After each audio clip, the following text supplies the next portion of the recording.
Why don't we do bedtimes? This and more coming up next.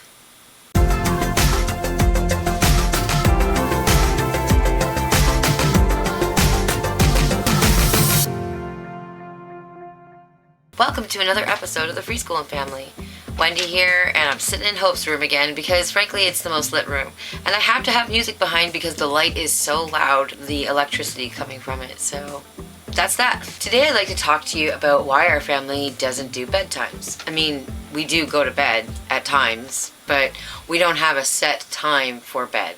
I just want to do a disclaimer in that I'm not trying to tell anybody how to live or that we think this is the right way for anybody to live other than ourselves. No method of parenting or household management works for every family, so we're just sharing what works for our family and the experience we've had.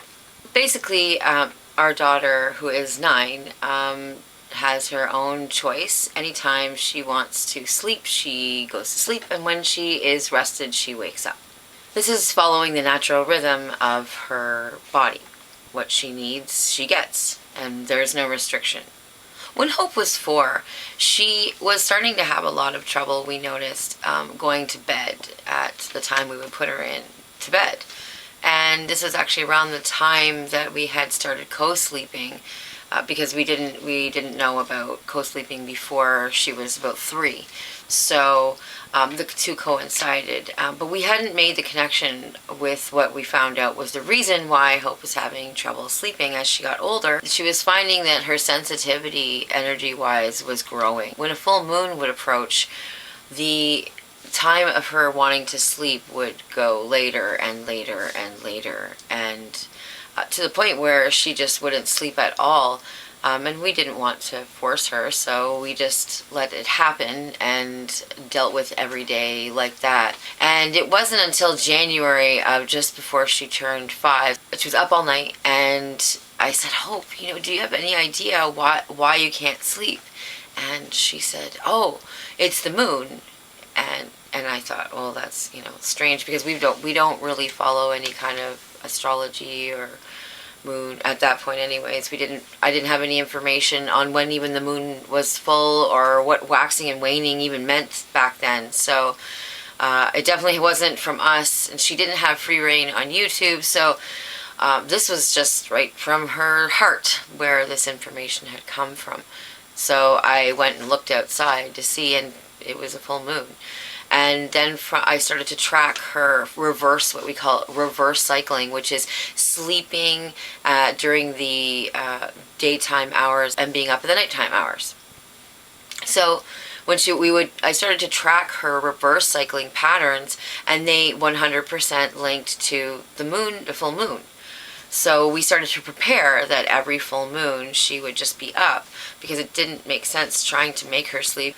I don't even know how one would make someone sleep when they can't, so we let her do her own thing, and we just stayed up with her when she was not sleeping.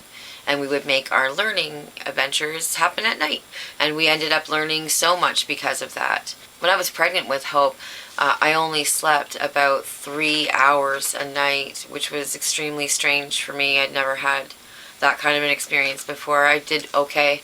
It wasn't actually as bad as you'd think.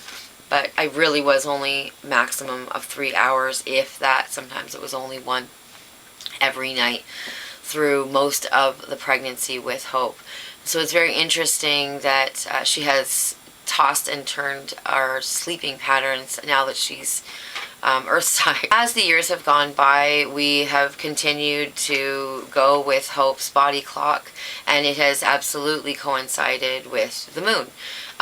What we have noticed is that not only the waxing moon, which is the full moon coming, but the waning moon, which is the new moon coming. Well, this is a lot of talking about the moon. Long story short, a lot of this has to do with the moon, whether I like it or not, whether I believe it or not. It's 100% evidence-based linked to the moon being full or being new. And so since I can't control the moon, it makes a lot more sense to arrange our life so that the moon coming won't really be a problem. So we learn all the time, and we don't have a problem doing it in the middle of the night. We get a lot of questions about dealing with Hope reverse cycling. And one of the main one is, when do we sleep? When do Jaze and I sleep? And that would be when we're tired, but because there's two of us with one reverse cycler, one of us will take the shift and we'll just sleep when we're tired. And that works really well. We've never had a problem with it, especially after the only 3 hours of sleep when I was pregnant with Hope. It definitely prepared us for this kind of a life, which doesn't feel like we're going without sleep at all. It's just not in a conventional time. Even though we're sleeping at different times, there's always so much time we do stay awake together that we're never missing out. If we had conventional lives where we had to leave the home every day, this would definitely not work. But that's why we organized our lives like this, so that we could have the freedom that clearly we need. Again, I know this wouldn't work for everybody. I'm not saying that at all. I hope that's clear. We're just sharing what works for us, and I know it's a bit unique, and I thought that might be cool for anyone else who also lives this kind of a unique life and maybe is interested in it if they don't already live it. There's a lot of professions that require shift work, and so it's not really all the out of the box living a life awake at night. Hospital staff will have to work shifts. There's shift work in plants and transportation, like truck driving and airports. They're going to always have shift work. So if there are people that find it easier to stay awake at night, why inhibit that when they are small? Let them discover that then, and to see if that's what they want to live for their whole life. Or maybe it was just the restriction of never getting to do that made it so attractive. We do believe that restriction creates obsession, so we try very hard to just say yes as often as possible. If no one is getting hurt, and including the person whose choice it is, then there's literally no risk. But there is a lot to learn. Another question that we get asked is, how do we make meetups if Hope's been up all night? And so our answer to that is, we don't do things that she's not agreeing to. And so when we do wake her up after maybe only having a few hours sleep or none at all, she still goes, volunteers, goes to meetups, plays, goes on field trips, and no one would ever know that she hadn't slept. In fact, we always have to tell people that she hasn't slept because you can't tell.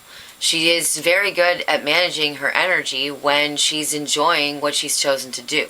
Hope is really easy to wake up, and half the time, probably, I'm giving myself the benefit of the doubt, but it's probably more, she wakes up giggling or laughing because she's so happy that we're going to do whatever it is that we're going to do that day, despite how little sleep she may have had. I really could not have expected that going without bedtimes would have led to us all learning about an entire world that I didn't really know existed, which is the hours of like midnight to like 6 a.m. That it's really, there's amazing things that you can't see the rest of the day. The fireflies we've noticed, the stars, animal behavior, the sounds we've heard. We live rurally, so there's so many beautiful things at night, including listening to the coyotes and owls. And we never would have seen this had we not encouraged Hope to follow what was right for her and supported her and her body. And so that is why we don't do bedtimes. Everybody chooses when they sleep. We have full body autonomy.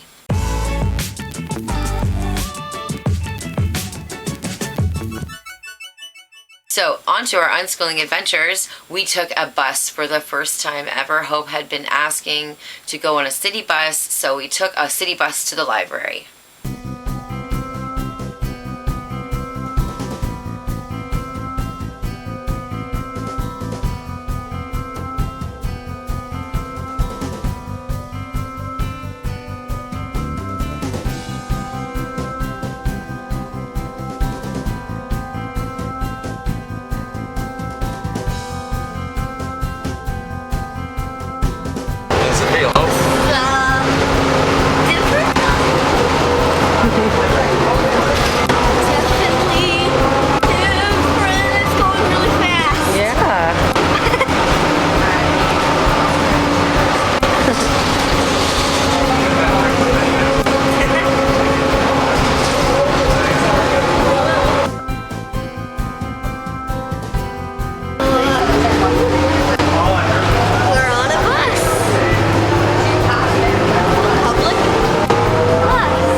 And then we had a few LARPs in the park with our Homeschool club. LARP is live action role play, and it's a really fun way to get together physically and emotionally and mentally and just learn together through play.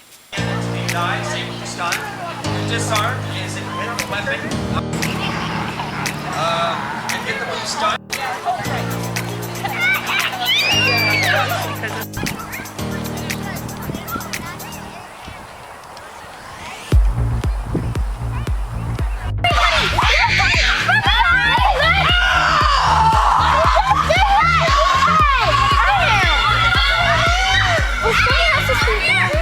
I'm staying here, don't worry.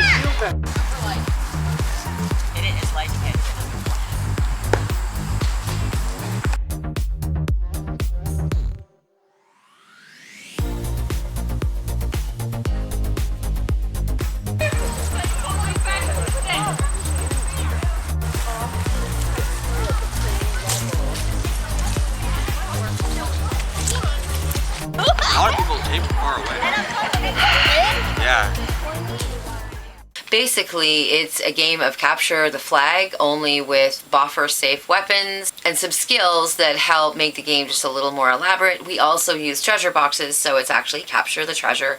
It's really fun. The kids have a great time, and so do the parents that have started to play, which I'm so excited about, and I hope that more come out because it's a super fun pastime, and we're going to be having more, so stay tuned for that.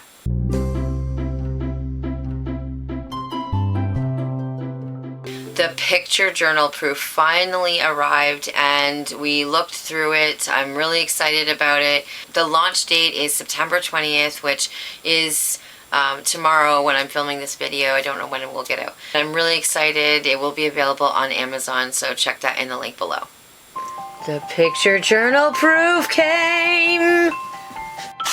She keeps trying to... Don't touch. Good girl. There it is. Freeschoolin Picture Journal. And an ostrich. And Hope's artwork on the back. Mine. You did it when you were 8 years old. You're 9 now. And there's a kitty.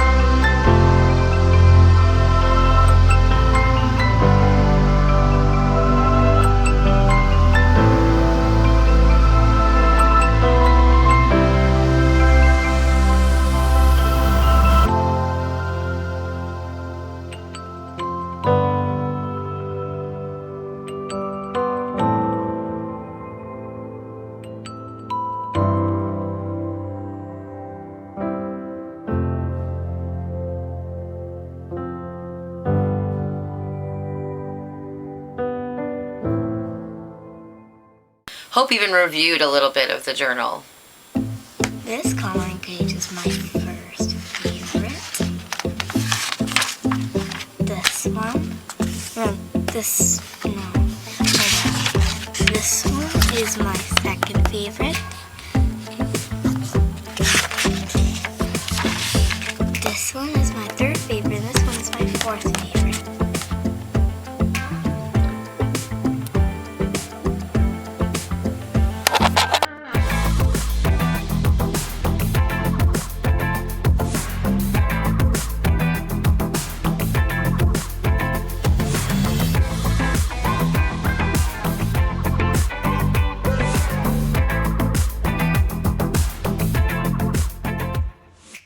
I am really excited about this journal. We have been working on it for quite a while, and I actually have thought about it since I released the Freeschoolin journal for caregivers, for parents to record the days that everyone's living. This was my tribute to students to record, no matter what their skill level, their days. It's a way to journal no matter what they want to use as a medium. Writing, sticker, glue, drawing. There's a space on every page for any of these activities. So thanks so much for supporting our family. Go ahead and pick one up for yourself if that interests you on Amazon. Check the link below. Jaze made organic bread. We haven't actually had him make bread in a while. He used to make some amazing sourdough with starter that we had going, but it died a while ago, so this is just some yeast bread, but it was super delicious.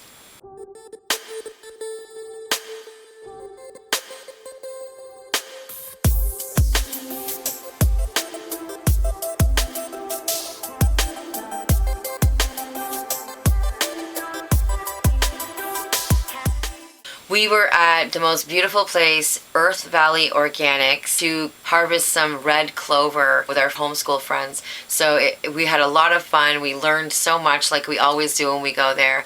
And we're actually planning a field trip there, which I can't wait to bring to you guys as well. So if you have not checked out Earth Valley Organics and don't know about them, please see them on Facebook. The link will be below.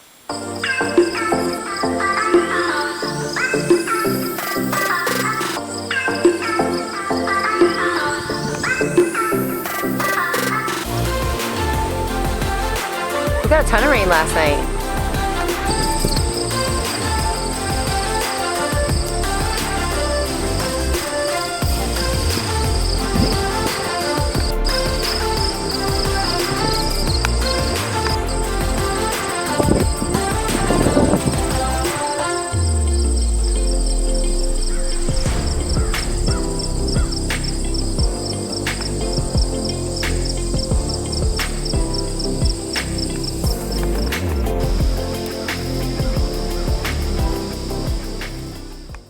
Earth Valley Organics gave us some apples to feed River, so we went up to the barn and had some fun with him there.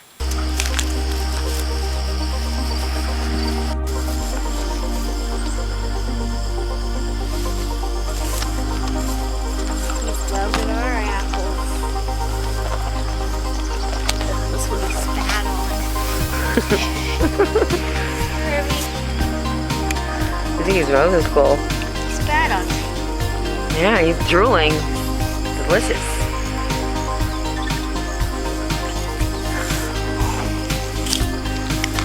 He got, what is this baby thinking? Boy. What is he thinking? He is just thinking about chewing these apples. He's gonna fly and fly.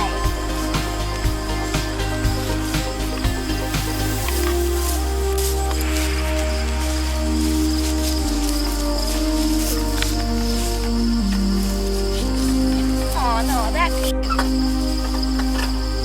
Sonic, you can have one if you really want one. Huh?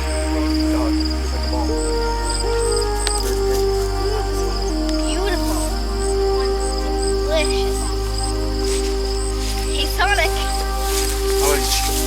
you want your ball? You want your ball? I know you want your ball. Go get it. And you can actually eat it.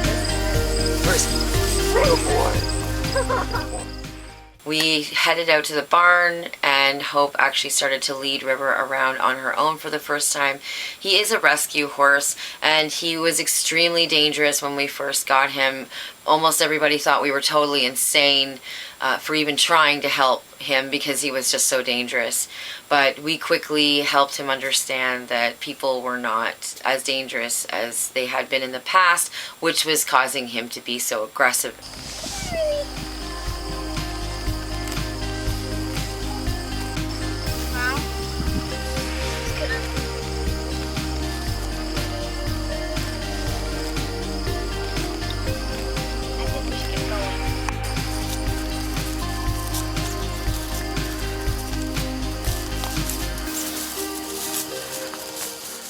Now he takes children. He's taken Hope on his back since she was 1. He is a puppy dog, and as experienced horse people have said, he has such a soft eye because he knows he is safe. He's never going to ever have to go through what he had to before.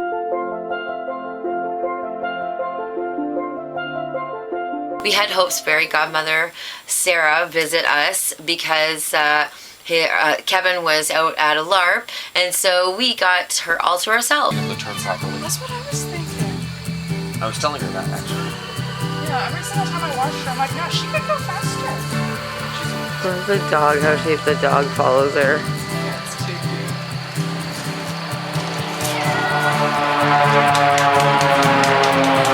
See the dog. Super awesome. Look at you go.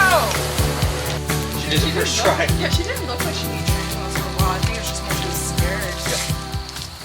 I didn't get a lot of footage because, you know, again, I always do that. When there's lots going on, it's very difficult for me to film.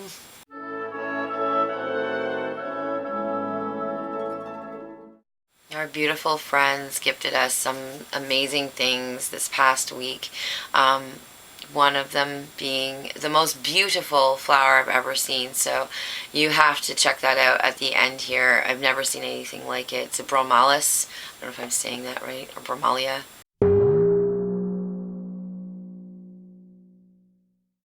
So definitely check that out at the end. Thank you so much for watching our channel, and for everybody new that's joined us, thank you. We really appreciate having you along on our journey. We have over 70 other episodes that you can check out on our YouTube channel. If you like this video, feel free to give it a thumbs up, and if you want to see more of them, please subscribe. Have a really great day. Much love from the Freeschoolin family.